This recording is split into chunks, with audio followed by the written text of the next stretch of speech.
Muchos de quienes conocieron a Juan Ibáñez aceptaron su carácter egocéntrico, vigoroso, arrogante, unido tan íntimamente y de manera indisoluble a un espíritu refinado, sensible, seductor, imaginativo, a una actitud generosa. Su figura tenía una sinceridad sin dobleces, en todo momento hermanada al arte y a la imaginación. Juan Ibáñez era un hombre exuberante, un hombre muy inteligente, muy sensible, era un artista. Juan Ibáñez es una de esas personas que cambian la historia definitivamente, para bien en este caso. Es un revolucionario en ese sentido. Juan vino a este plano temporal con una misión muy clara, que la puedo poner en una figura. Le dio un campanazo muy fuerte y la vibración continúa. Ibáñez viene a revolucionar la manera de ver la escena en la ópera en México. Era un realizador con mucha visión. Hablar de Juan Ibáñez interfiere directamente con tu espiritualidad. El contacto directo ante la mirada de Juan Ibáñez es un laberinto de misterio, un laberinto de plenitud. Era un hombre que encantaba. Ahí no paraba, sí era este mundo de creación desde la mañana hasta la noche, de experimentar y de jugar y de volverlo mágico y de volverlo tormentoso y de volverlo oscuro. Yo creo que los resultados siempre eran muy luminosos. Increíblemente generoso, no había mezquindad en él. Encontraba una sublimación que siempre te llevaba al arte. Siempre trataba de demostrarnos que sí se puede alzar la voz, que sí se pueden hacer las cosas, y lo predicaba con el ejemplo. Juan no soportaba el anquilosamiento. Juan sabía de comida, sabía de cine, sabía de teatro, sabía de libros, de música, comía muy bien. Esas maravillas de locos furiosos que causaban sensación y asustaban y más como Juan Ibáñez, pues eso ya no hay. Era un loco fantástico. Él buscaba medirte tu capacidad artística, intelectual. Cuando le gustabas, era para compartir una amistad toda la vida. Él era muy polifacético y era una persona que no le sacaba el bulto a ningún proyecto, por más atrevido que se pensara. Esto Juan lo hizo muy bien en la ópera, lo hizo en el teatro y además acercar a un público nuevo a las bellas artes. Le debo la vida a don Juan porque gracias a él yo soy lo que soy dentro del ambiente cinematográfico. Juan es parte de la historia de la escena de México, de la escena teatral, de la escena operística y de la vida intelectual de toda una época, ¿no? La música, misteriosa forma del tiempo. Ibáñez establece un trabajo de exploración creativa en el teatro, el cine, la ópera, la escultura, la pintura, la cerámica, en que fraternizan la elocuencia de la figuración poética, donde se refleja la energía de una expresión muy personal, en cuya búsqueda descubrimos verdades imprevistas en los claroscuros del ser humano. Decir Juan Ibáñez es decir quemadura, es decir teatro, torbellino, es decir silencio, es decir locura, historia de sangre, historia de pensamiento. Juan era un termómetro muy complicado, pero al mismo tiempo te daba un respeto, un lugar como artista y te hacía sentir que podía ser un artista del mundo, ¿no? Juan era un hombre del Renacimiento, tenía una formación que abarcaba todos los ámbitos de la vida, no solamente la creación de arte. La cocina la convertía en un arte. El tomar un vino se volvía un arte. La charla era verdaderamente deliciosa. Era un cuentista fabuloso. Era un torbellino y así como era en ese torbellino creando, así era en la vida cotidiana. Así era de pronto que se le ocurría desayunar las cosas más sofisticadas y de pronto improvisarlo en el último momento y lo resolvía en ese último momento. Cocinaba como Dios. Llegaba a un punto de excesos, de placer, era completamente sensorial. Compartí con él muchas formas de disfrutar del conocimiento. La esencia de todo ese conocimiento es la sensualidad. Decir lo sensual del arte ya es obvio. Si el conocimiento se traslada al arte sin esta sensualidad, pues tenemos estas obras muertas que nos rodean durante mucho tiempo y que Juan cambió definitivamente con su participación, con su pensamiento, con esta conjunción de lo apolíneo y lo dionisíaco en una sola persona. Bebió de Buñuel, de los surrealistas, de los dadaístas, de los toros, del flamenco, de su vida personal con sus mujeres, sus truenes, sus hallazgos, su mundo fantástico. Juan, como el gran lector de la poesía del Siglo de Oro, Juan como el gran sabio del teatro, Juan que entendió la ópera de una manera integral y que la relacionaba perfectamente con otras formas de teatro, sea musical o no, las artes visuales, Juan escultor, Juan como una fuente constante de estímulos estéticos, de estímulos intelectuales y como un hombre extraordinariamente generoso. Hay una parte misteriosa de Juan, una parte profundamente adolorida y atormentada de Juan. Cuando hacía sus obras escritas por él, obviamente es cuando salía esa parte más oscura, sus tormentos, ¿no? Todos estos cuestionamientos que tenía sobre el tiempo, la creación, el origen del universo. La obsesión máxima que yo le he escuchado siempre es la luz. Me imagino que era su búsqueda de Dios. Recuerdo que él mencionaba mucho, es que yo la primera vez que oí una voz humana educada cantar, es que cambió mi mundo. Él amaba el canto, él siempre decía el impacto de la voz humana ante otro humano es indescriptible. Cuando hacía un proyecto como una ópera o algo más musical, bueno, era luminosísimo. Belleza por todos lados, trataba de sacar sus mejores imágenes. Se va por esos senderos llenos de todas las artes, sobre todo la pintura y la escultura, de la que él era un personal intérprete.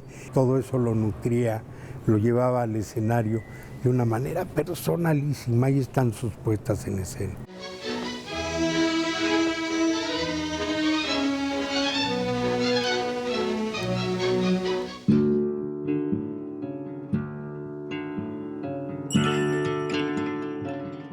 Juan era el amigo y el maestro.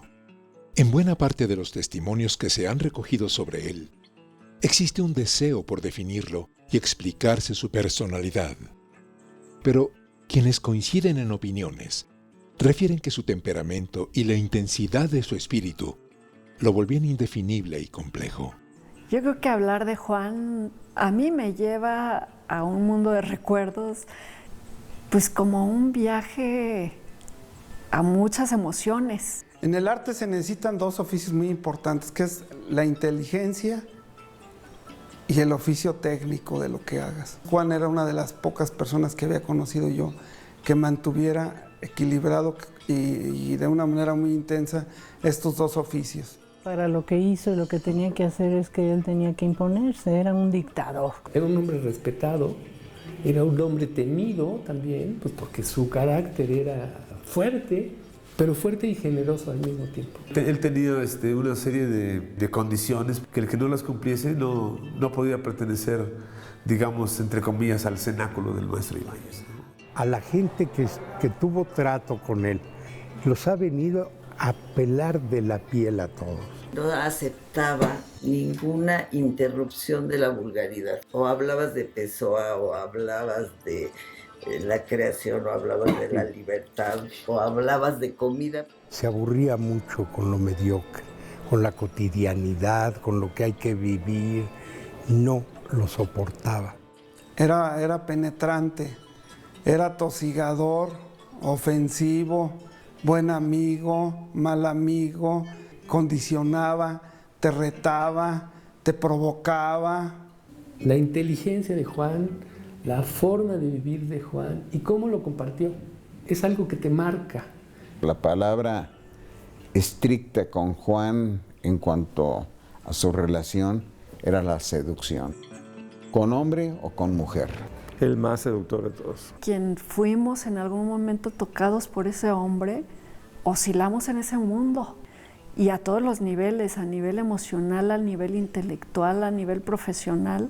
Era un aprendizaje enorme para mí estar cerca de él.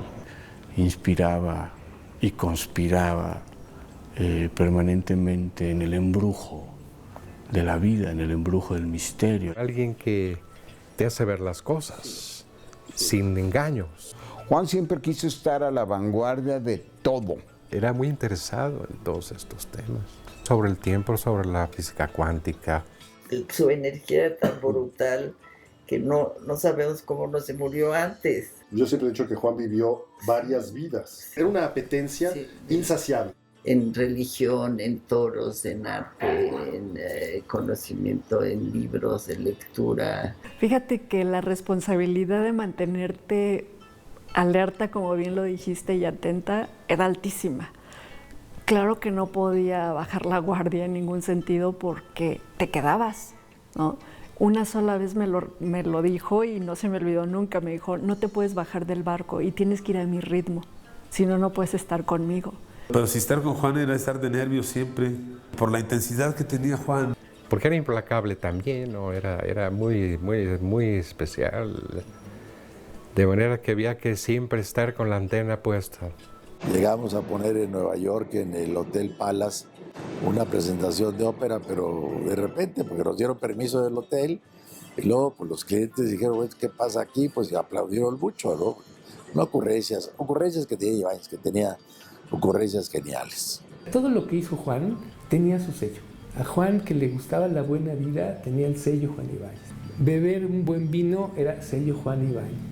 Ir al Perro Andaluz con Juan era sello Juan Ibáñez.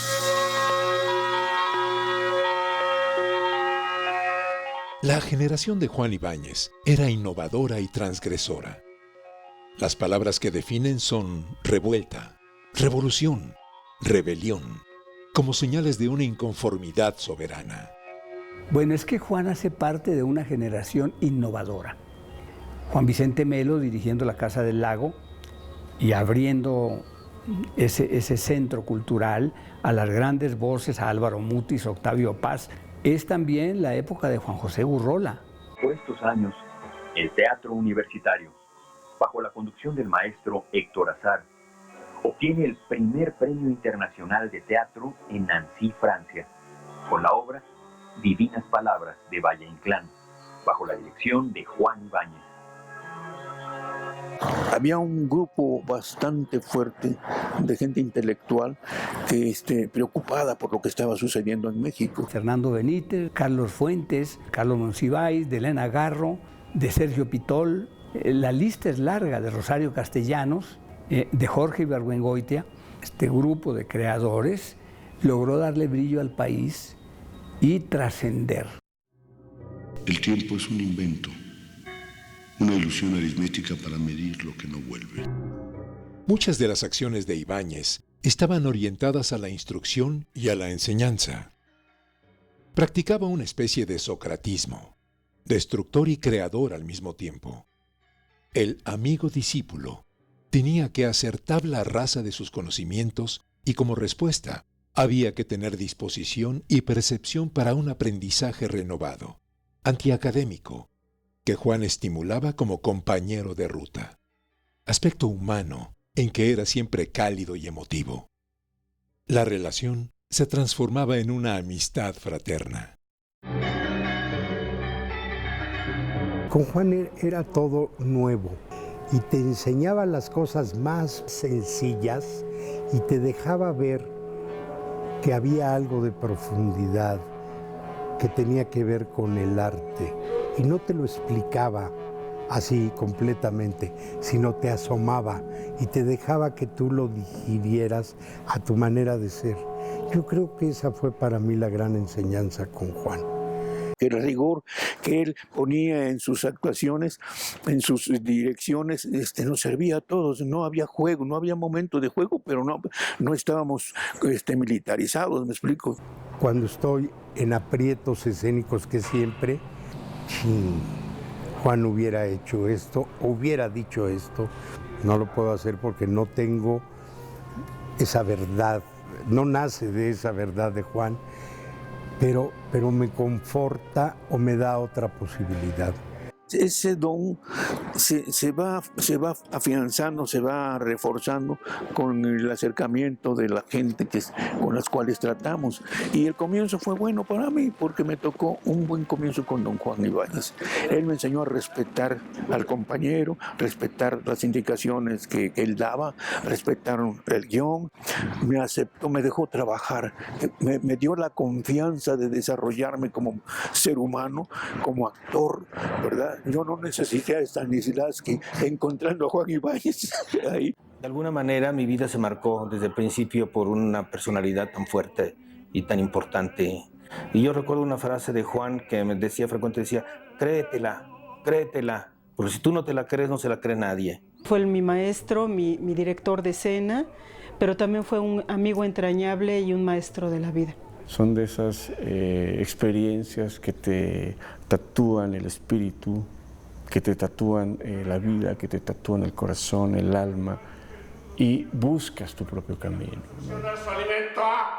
Una persona tan elevada, un cerebro funcionando a toda velocidad, con una sabiduría inmensa, con una real cultura, te permitía estar a su nivel. Cuando estaba él preparando La Cenicienta, implicaba un estudio profundo de la música y del texto de la ópera de Rossini y cómo en una maqueta iba resolviendo él cada aspecto, una manera de trabajar que a mí me impregnó enormemente, se convirtió en una especie de hábito. Cada vez que yo participo en una filmación, no dejo de recordar a don Juan. Y gracias a esa confianza que me dio, yo me supe desenvolver dentro del ambiente. El recordarlo con lo que a Juan le apasionó, por lo que dio su vida, su intelecto, su tiempo, a donde se entregó, eso sí me lo enseñó, eso sí lo quiero copiar. Si te metes al teatro, te tienes que entregar con todo. Yo tengo un profundo agradecimiento por ese hombre porque yo vivo de lo que aprendí con él, y de música, de literatura, de teatro, de ópera. Tuvimos una vida en común muy generosa, muy difícil. Yo me quedo con la parte rica y yo creo que eso es lo que me hace hasta hoy, pues decir cómo amé profundamente a ese hombre.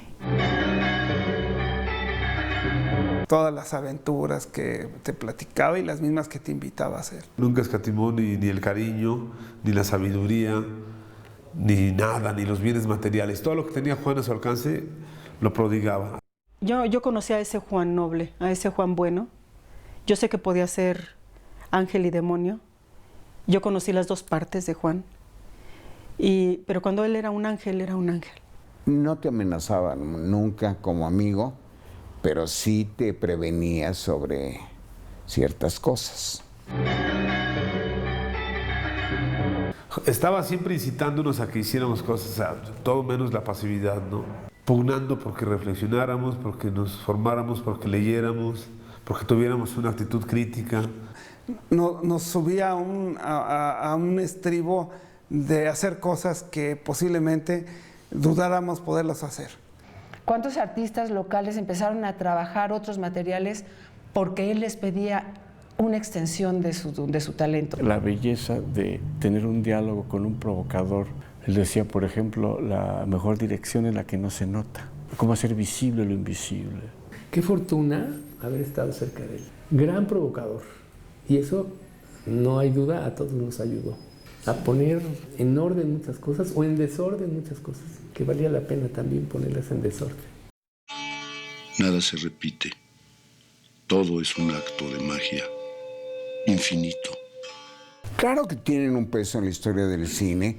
Se lanzó contra los tópicos y contra los miedos y contra los atavismos que la cinematografía venía arrastrando. Lo inició, pero no lo terminó.